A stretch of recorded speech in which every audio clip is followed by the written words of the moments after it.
இன்னைக்கு நாம ஒரு விஷயத்தை பத்தி கொஞ்சம் ஆழமா பார்க்கலாம். வார்த்தைகள். ஆனா சும்மா வார்த்தைகள் இல்ல. உண்மையிலேயே நேரா மனசுலேருந்து வர்ற வார்த்தைகளுக்கு எவ்வளவு சக்தி இருக்குன்னு தெரிஞ்சுக்கலாமா? இங்க பாருங்க. சொற்கோட்டம் இல்லது செப்பம் ஒரு தலையா உட்கோட்டம் இன்மை பெறின். இது கேக்குறதுக்கு கொஞ்சம் ஆழமா இருக்கலாம் இல்லையா? ஆனா இதோட அர்த்தம் ரொம்ப சிம்பிள். அத நாம ஒரு சின்ன அழகான கதை மூலமா புரிஞ்சுக்கலாம். வாங்க கதைக்குள்ள போலாம். கதையோட ஹீரோயின்ஸ் பிரியாவும் அஞ்சலியும் அவங்க 2 பேரும் அவ்ளோ க்ளோஸ் ஃப்ரெண்ட்ஸ். சொல்லப்போனா அவங்கள பிரிக்கவே முடியாது. எங்க போனாலும் ஒன்னாதான் போவாங்க, ஒன்னா விளையாடுவாங்க, ஒன்னா படிப்பாங்க. ஏன் அவங்க கனவு கூட ஒன்னாதான் இருந்துச்சு. அவங்களுக்கு ரொம்ப ரொம்ப பிடிச்ச ஒரு விஷயம் என்ன தெரியுமா? வருஷா வருஷம் ஸ்கூல்ல நடக்கிற அந்த சயின்ஸ் ஃபேர் தான். அதுக்காக அவ்ளோ ஆர்வமா காத்திருப்பாங்க. இந்த வருஷம் அவங்க 2 பேரும் சேர்ந்து ஒரு குட்டி கிராமத்தோட மாடலை செஞ்சிட்டு இருந்தாங்க. சும்மா இல்ல, பல வாரமா ரொம்ப கவனமா ஒவ்வொரு சின்ன விஷயத்தையும் பார்த்து பார்த்து செஞ்சாங்க. குட்டி குட்டி வீடுகள், மரங்கள்.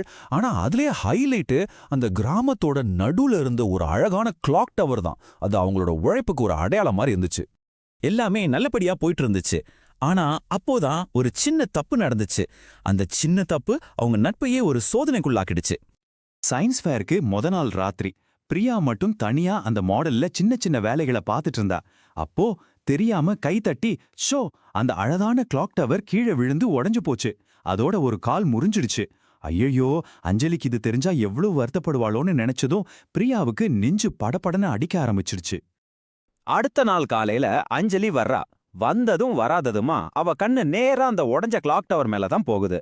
அவ முகமே வாடி போச்சு. ரொம்ப வருத்தத்தோட மெதுவா பிரியா கிட்ட கேட்டா, பிரியா என்னாச்சே? பிரியாவுக்கு இதயம் தொண்டைக்குள்ள வந்துடுச்சு.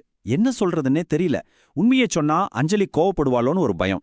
அதனால ஒரு நிமிஷம் யோசிச்சுட்டு, ஓ அது வாட்டத்துல கீழே விழுந்திருக்கும் போல அப்படின்னு சொல்லி சமாளிச்சா.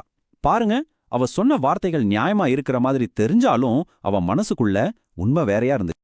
பிரியா சொன்ன அந்த சின்ன பொய் உடைஞ்ச கிளாக் டவரை ஒட்ட வைக்கல. ஆனா அதுக்கு பதிலா அவங்க 2 பேரோட நட்புக்குள்ள ஒரு புது விரிசலை உண்டாக்கிடுச்சு.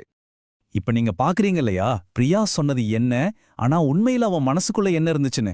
வெளியில அதுவா விழுந்திருக்கும்னு சொன்னான். ஆனா உள்ளுக்குள்ள நான் தான் உடைச்சேன், ஆனா சொல்ல பயமா இருக்குன்னு அவன் மனசாட்சி சொல்லுச்சு. இந்த 2க்கும் நடுவுல எவ்வளவு பெரிய வித்தியாசம் பாருங்க. அந்த பொய்க்கு அப்புறம் 2 பேருக்கும் நடுவுல ஒரு மாதிரி அமைதி. அது ஒரு நல்ல அமைதி இல்ல, ஒரு கனமான மௌனம். எப்பவும் கலகலன்னு பேசிட்டு இருந்தவங்க இப்போ என்ன பேசுறதுன்னே தெரியாம நின்னாங்க. அவங்களுக்கு நடுவுல ஏதோ ஒரு சுவர் வந்த மாதிரி இருந்துச்சு. இப்போ ஒரு கேள்வி வருது. பிரியா அந்த உடைந்த கிளாக் டவரை மட்டும் சரி செஞ்சா போதுமா, இல்ல அதை விட முக்கியமான ஒன்ன சரி செய்ய வேண்டியிருக்கா? நீங்களே யோசிச்சு பாருங்க. பிரியாவுக்கு மெதுவா புரிய ஆரம்பிச்சது. அவ செஞ்ச தப்பு அந்த கிளாக் டவரை உடைச்சது மட்டும் இல்ல, அதை விட பெரிய தப்புன்னு அவளுக்குள்ள ஒரு புரி தட்டுச்சு. அவ அஞ்சலியோட முகத்தை பார்த்தா அவ கண்ணுல தெரிஞ்ச சோகம் அந்த உடைஞ்ச பொருளுக்காக இல்ல, தன்னோட ஃப்ரெண்ட் உண்மைய மறைக்கிறாளேங்கிற ஏமாற்றம். அது அந்த நிமிஷம் பிரியாவுக்கு எல்லாத்தையும் புரிய வச்சது. அடுத்த நிமிஷமே அவ அஞ்சலி கிட்ட போனா. ரொம்ப மெதுவான குரல்ல சொன்னா, சாரி அஞ்சலி, அது உண்மை இல்ல. நேத்து ராத்திரி தெரியாம என் கையால தான் அது உடைஞ்சிடுச்சு.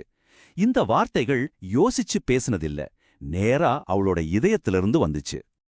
அந்த நேர்மையான வார்த்தைகள் ஒரு மேஜிக் மாதிரி வேலை செஞ்சது. அவங்க நட்புக்குள்ள விழுந்த விரிசல அது சரி செஞ்சது. அஞ்சலியோட முகத்துல இருந்த குழப்பமெல்லாம் போய் ஒரு சின்ன புன்னகை வந்துச்சு.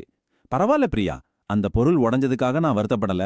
ஆனா நீ என்கிட்ட எதையோ மறைக்கிற மாதிரி தோணுச்சுல்ல, அதான் எனக்கு ரொம்ப கஷ்டமா இருந்துச்சுன்னு சொன்னான். அந்த நிமிஷம் அவங்களுக்கு நடுவுல இருந்த அந்த கண்ணுக்கு தெரியாத சுவர் இடிஞ்சு விழுந்துச்சு. அப்புறம் என்ன, 2 பேரும் சேர்ந்து உட்கார்ந்து அந்த கிளாக் டவரை சரி பண்ணாங்க. ஆச்சரியம் என்னன்னா, அது முன்ன இருந்ததை விட இப்போ இன்னும் அழகா இருந்துச்சு. இப்போ அந்த மாடல் கிராமம் வெறும் அவங்களோட உழைப்புக்கு மட்டும் சாட்சி இல்ல. உள்ளம் எப்படி நேரா இருக்கோ அதே போல உண்மையா பேசுற வார்த்தைகளால அவங்க நட்பு எவ்வளவு பலமாச்சுங்கிறதுக்கும் அது ஒரு அழகான சாட்சியா இருந்துச்சு. சோ இந்த கதையில இருந்து நாம என்ன கத்துக்கிறோம்? மிகச் சரியான நியாயமான வார்த்தைகள்ங்கிறது நம்ம அழகா யோசிச்சு உருவாக்குறது இல்ல. அது நேர்மையான மனசுல இருந்து உள்ளத்துல எந்த ஒரு கோணலும் இல்லாம, வஞ்சகம் இல்லாம இயல்பா வர்றதுதான். அப்படிப்பட்ட வார்த்தைகளுக்கு தான் உண்மையான வலிமை இருக்கு. அதுதான் அந்த குறளோட அர்த்தமும் கூட.